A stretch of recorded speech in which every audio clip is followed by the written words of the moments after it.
Hey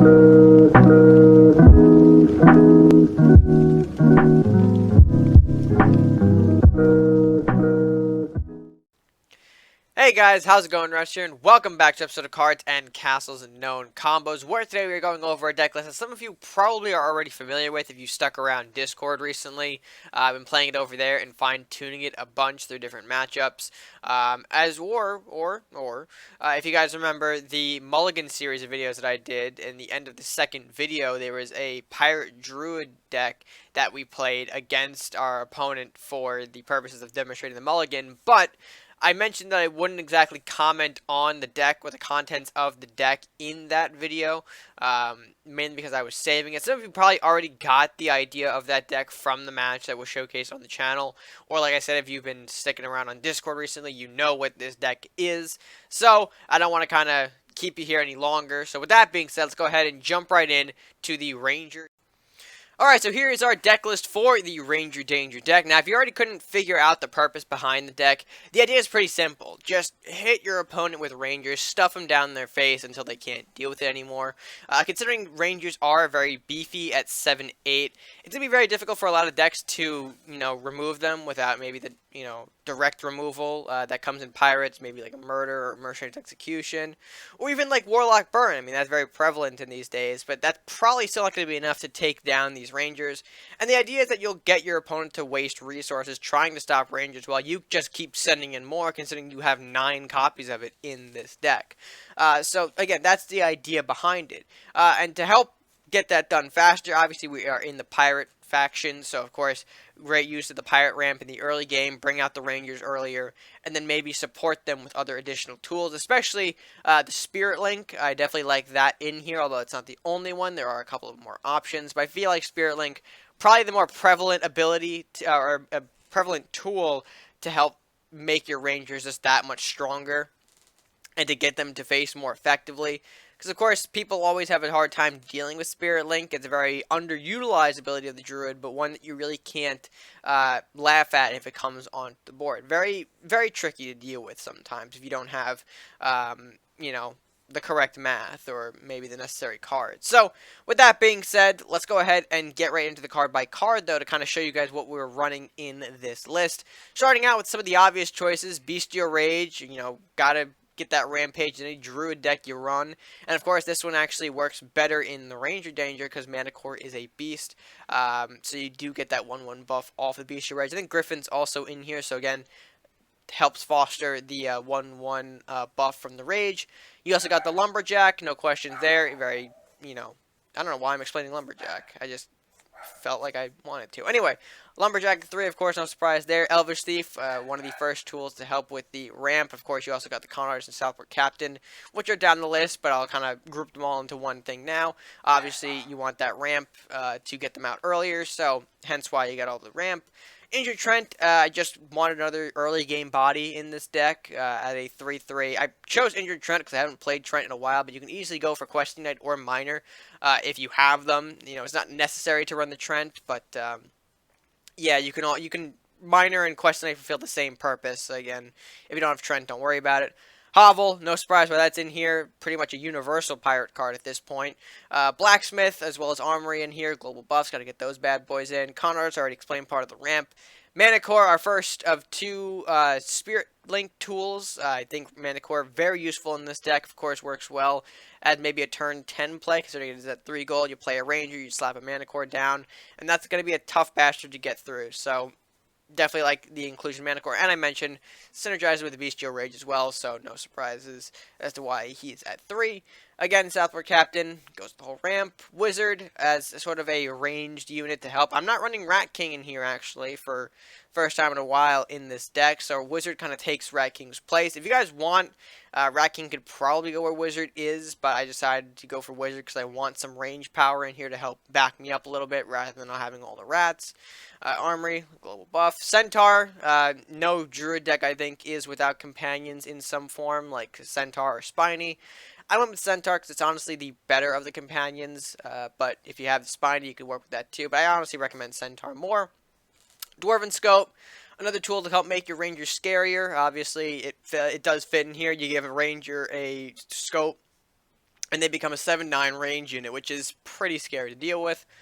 Onslaught, mainly in here for the draw, less, much less the removal, but a nice spell to have, especially if you need to take something out that's hiding in the back, because, I mean, Pirate Druid, aside from the Companions and Mercenary's Execution, don't really have, well, I guess Dagger Storm too, but you really only you're only really allowed to either have Companions or the Pirate removal for the back row. I mean, Dagger Storm does work too, but I figured Onslaught might be better for the draw. Call for Aid, one of the two big Ranger cards in the deck. Obviously, Call for Aid, the very scarier one of the two, because you can just get two Rangers. This is, where they come from. Griffin, I feel like I needed a slightly less expensive, but still late game body. I went for the Griffin because that synergizes with the Bestial Rage, and of course you have the 5/8, so a little bit more tankier than a Minotaur, so decided to go for Griffin there. Mercenary's Execution, I don't leave a pirate deck without it. Hard removal right there. Northland's Ranger, of course. Ranger Danger wouldn't be Ranger Danger without Ranger. And Leanna, the second of the Spirit Link components. I really didn't know where to put the last deck slot originally. We were kind of figuring out, or at least me and the people who were trying to fine-tune this, we were figuring out what to really throw in the second slot, or because I took out two cards, maxed out Mana Core, but didn't know where the last one should go, so we threw in Leanna, and again, the Spirit Link just works really, really well here, so I think Leanna is definitely the right choice to go. But with that being said, that is going to do it for the Ranger Danger list. Now, before we jump into the matchup, we are going to be doing a little something different for said match today. You guys usually know that I do one match, and then, of course, I rank the decks in, ranked with reds. But, issue with that, I was playing this deck over on Discord, so I've actually done most of the placement matches already. However, I saved the last one for the showcase to see where this deck really rounds out, what kind of rank we can end on. Currently, the deck is at 8-1, so there is of course one more match to go. But we'll see if we can end off the deck either with a 9-1 or an 8-2. Only one way to find out, so let's go ahead, jump into the matchup, and see what goes down. Alright guys, so here we go with our matchup here. Now we have Con Artist and Call for Aid in the hand. I think I'm actually going to go for this hand. I mean, I have the Elvish Thief, I have the Con Artist, and the Con Artist can actually bring me into Call for Aid, or even the Southport Captain can bring me into a Call for Aid at a turn 3. Maybe I want to go Southport Captain because that's more of a guarantee than the Con Artist. Our opponent is running Druid Ninja, so I don't think there should be too much of a worry in regards to, what's it called? Burn for Con Artist and Captain, but regardless, I still want to see what happens in the matchup here. So, opponent does not have a turn to play. Great for us. I'm going to rush in Thief and Captain here. We'll get a little bit of a 3 invest rather than just a 2, which is going to be good for us. He'll go into Metal, which leads him into Shaman. Fair enough, man. Shaman is a card that can be played. Very nice. And that does give us another invest. How much? 8? I can actually do that. Let's take out the Shaman, because that can be, good for us. The Captain as a 2-1 is still as threatening as it is like a 2-3. So we're going to go for that trade there. And then we'll hopefully next turn start pushing in the Rangers turn 5. Stuff that he's probably not going to be able to deal with.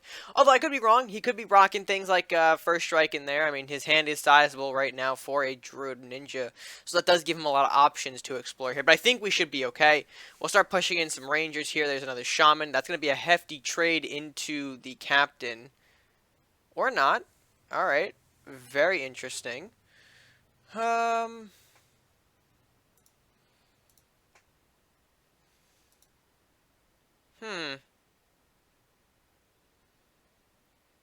question is, do I want that thing to get... Nah, you know what? It's fine.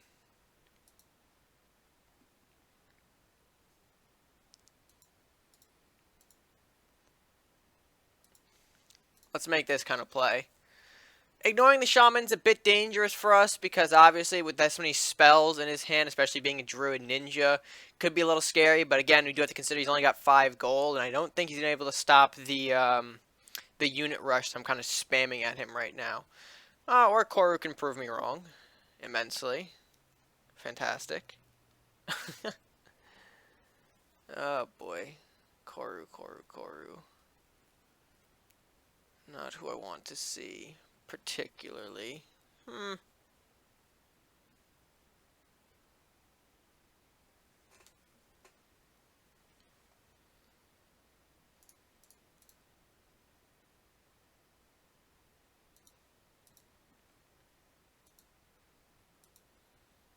Oh, found him. I didn't think he was going to be back there. But, alright, found Koru. So that actually is a big stress reliever off of us. I think that might do us the game here. Yeah, maybe not. Maybe not. Could be, though. If we get both of these rangers on castle, for sure it'll be over. But I have to consider I have 8, 8 and 4. That's not going to end it. Alright. But he needs to get rid of both of these units. It's funny, because I think that's just going to win us the game right now. Because usually with Koru, the whole point is to get him hidden. Although, he could have another Koru first strike, instantly go back into hiding, and I'm going to have a lot more problems again. So, but with how much I'm pushing, you know, these two Rangers on, I don't think it's going to be enough. He's probably thinking right now about the options in his hand. I mean, he's got a decent-sized hand, especially for a Ninja Druid deck right now. The two Shamans, the Koru, pretty much were the only cards I think we saw him play. So, he's got options. Okay, there's the Wizard. There's the Masuta. Masuta going to run in and block.